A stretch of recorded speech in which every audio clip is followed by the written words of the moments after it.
que enfrenta a Grecia, un tema que ha generado controversia y la atención de toda la comunidad internacional. Para analizar precisamente esta materia se encuentra con nosotros el amigo de la casa, analista internacional, profesor universitario Eloy Torres. Bienvenido a Brújula Internacional nuevamente. Profesor, hemos visto un panorama bastante desalentador en Grecia. El pasado 30 de junio ocurrió el denominado corralito, que entre otras cosas contemplaba la cesación de pagos, que contemplaba la paralización de las actividades bancarias, que las personas solo podían retirar en efectivo a través de los cajeros automáticos 60 euros al día, pero además de eso también se ocurrió lo que fue el referéndum entre el sí y el no que votó la población griega para determinar si confirmaba o si seguía las normas de los acreedores internacionales para todo el conjunto de reformas que quieren aplicar para poder otorgar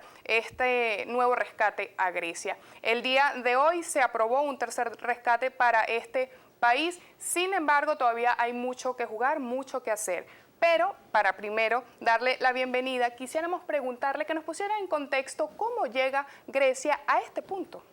Buenas tardes, querida amiga. En efecto, Grecia no es sino el resultado de un prolongado y extenso proceso de populismo que se ha instalado en ese país a partir de la concepción, pues, muy utilizada, muy manipulada por los diversos componentes de las élites gobernantes griegas, bien sean democráticas o dictatoriales e incluso monárquicas, sobre la base, sobre el entendido, porque Grecia es un país evidentemente europeo, cuestión que por lo demás lo es. Grecia representa toda una simbología en materia de la cultura democrática del mundo. Bueno, Grecia es el emblema de ello.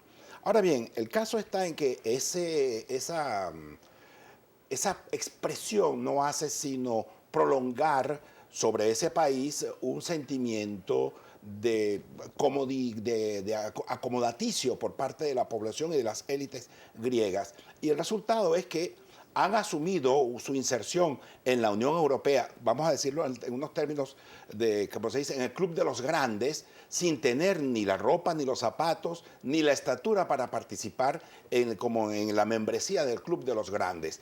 No es lo mismo cómo produce, hemos insistido en varias ocasiones, la manera como produce y cómo disfruta de lo que produce un alemán, a cómo produce como lo que no produce un griego y disfruta de lo mismo o el mismo nivel de lo que produce un alemán o de lo que debe vivir o cómo debe vivir un alemán o un francés o de otro país de la Unión Europea. La Unión Europea es un constructo político, organizativo, que emana pues del resultado de la Segunda Guerra Mundial y que fue construyéndose a lo largo de todos estos 60, 70 años en la idea de encontrar una Unión Europea, una Europa unida, con un mercado único, con un gobierno único, con una política exterior única, con unas instituciones democráticas únicas. Ahora bien, cada uno de estos miembros de esta Unión Europea, unos más, unos menos, han ido incorporando paulatinamente sus esfuerzos para darle consistencia pues, estructural y política a la Unión Europea. Sin embargo, Grecia siempre ha salido aplazada en los exámenes a la hora de exigírsele pues, los requisitos mínimos para ser parte, miembro de ese club de los grandes. Y hoy en día, Grecia, justamente porque no dispone de los recursos en el sentido de algo que haya sido producido por ese país, y los bancos de la Unión Europea, del Fondo Monetario, eso que se llama la troika, pues, del Banco Europeo, de la Unión Europea, del Fondo Monetario, le exigen pues, el pago, la devolución por intereses y de parte de lo que se le otorgó a lo largo de muchos años, y hoy en día Grecia no lo tiene. Ahora precisamente que habla de los acreedores, estas autoridades se mostraron un poco más cautas y dijeron que el acuerdo alcanzado fue a nivel técnico y no político. Cuando ellos hablan de que se alcanzó un acuerdo a nivel técnico y no político, ¿a qué se refiere? ¿Qué hace falta para consolidar este pacto? Bueno, la misma palabra lo dice, a nivel técnico, es decir, han ido construyendo unos hilos institucionales para darle una solución, para ir desarrollando pues, un camino que le conduzca tanto a la Grecia, que pueda producir los recursos suficientes como para la que la Unión Europea pueda sentirse satisfecha a la hora de recabar lo que algunos de esos países han otorgado a ese saco roto que ha significado Grecia o que ha significado a la economía griega. Ahora el problema está justamente, como la misma palabra lo dice, es un problema político. ¿Por qué? Porque los políticos en Grecia, las élites políticas en Grecia, tienen que ponerse de acuerdo a la hora de definir qué tipo de estados van a hacer. Si van a seguir explotando esa visión populista que ha invadido a Grecia a lo largo de su historia, o van a tener que aplicar reformas estructurales, suprimir un conjunto de sistemas de pensiones. Hay familias que viven con una pensión de 2 y 3 generaciones de los años 30 y eso ningún Estado lo aguanta.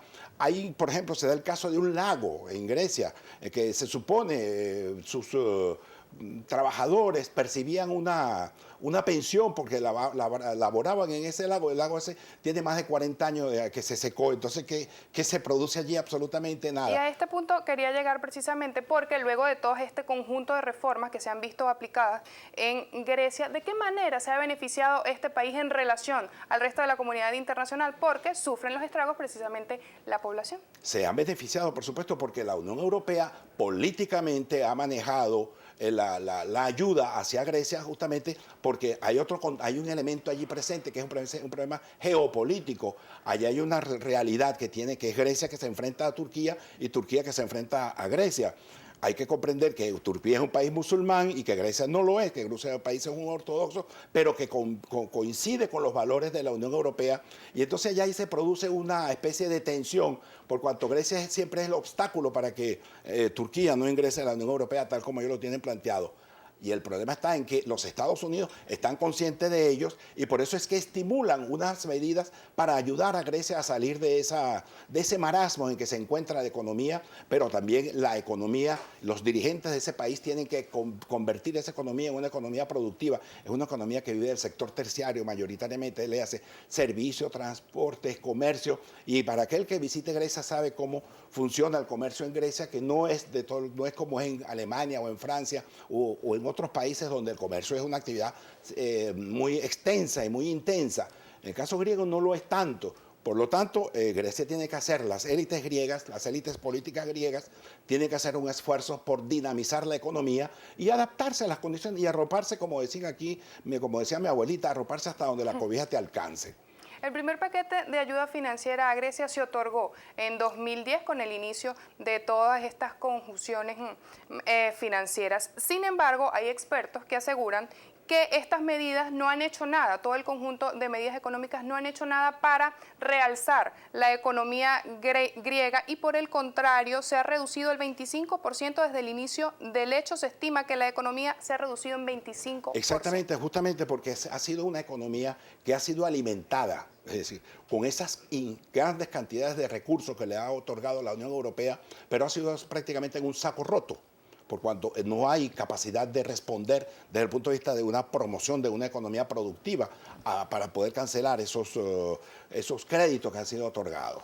Claro, evidentemente no podemos acusar al gobierno de Syriza, este gobierno pues llamado conjunción de partidos de izquierda, con Tsipras a la cabeza, este joven líder de ese movimiento. Ellos no son los culpables de la desgracia, porque ellos llegaron a Grecia recientemente e incluso siempre se ha dicho pues que ellos llegaron con el gran entusiasmo que se generó en Grecia. Dice, protophora aresτερá, por primera vez la izquierda va a gobernar los destinos de Grecia. Ojo, pero va a gobernar los destinos de un país quebrado, de un país que tiene grandes insuficiencias en la manera de cómo producir las cosas. Van a gobernar un país que tiene demasiados huecos en su economía, en su productividad, razón por la que Tsipras, quien es un joven muy impetuoso, muy voluntarioso, se enfrenta ante un drama que yo lo he calificado, el drama de lo que se le dijera aquí en alguna ocasión a un dirigente político de izquierda cuando lo nombraron, cuando ganó las elecciones para la alcaldía, alguien le dijo, ahora vas a saber que no es lo mismo pedir agua que dar agua. Administrar un Estado y un Estado tan quebrado como Grecia puede traer problemas y eso seguramente el primer gran problema va a ser que van a tener que llamar, un proceso electoral está llamando a las puertas en Grecia y hay un partido que está allí. ¿Cómo se dice? Va a tener un costo político de alguna manera para Tsipras. Sí. Y va a salir justamente un partido que está al acecho, que se llama el Amanecer Dorado, de tendencia fascistoide y que, bueno, nadie querría en el sano juicio que un partido como ese se impusieran en las elecciones en Grecia, y vamos a ver qué va a pasar. Bueno, profesor Eloy Torres, analista internacional, gracias por habernos acompañado esta tarde en Brújula Internacional. Nosotros hacemos una pausa y al parecer a Grecia le queda mucho camino por recorrer en esta crisis financiera. Ya venimos con más.